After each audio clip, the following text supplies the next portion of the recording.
שלום, אני אליה מילר מחולון. אני עדן מדרי מראשון לציון. אני מתן הירש מפתח תקווה. אני ניצן גואל ממודיעין. אני אופק שכטר מראשון לציון. אני תומי לוי מחולון. ואני דניאל קוזרו מחולון.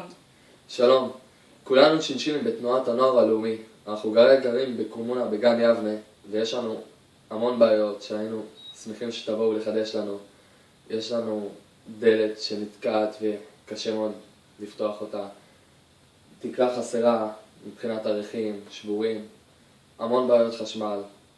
הרצפה במטבח שבורה, וישנם עוד המון בעיות פה בבית.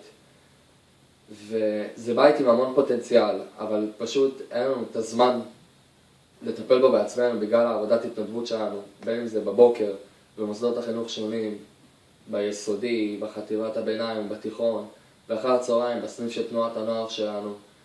וחוץ מזה אנחנו גם עושים עוד המון פרויקטים קהילתיים שלא קשורים לתנועה, ואין לנו שום זמן בשביל זה, באמת. בנוסף לזה גם אין לנו את הכסף. אנחנו חיים משכר קיום של שינשינים, ולאחר שאנחנו נסיים את השנה הזאת, קומונה של שנה ב' תבוא ותיכנס לדירה הזאת וזה תשמש גם אותה, וגם הם יצאו להמון עבודות התנדבות, וגם להם לא יהיה זמן לחדש את הבית הזה. אז נורא חשוב לנו שתבואו לחדש לנו את הבית, ובאמת אם אתם צריכים עזרה, בין אם זה בתוכנית שתבואו לשפץ לנו, שאנחנו נעזור לכם מצווה או לסייד משהו, או בתוכניות אחרות, אנחנו מאוד נשמח לעזור, ובאמת אנחנו מבקשים, בואו לחדש לנו.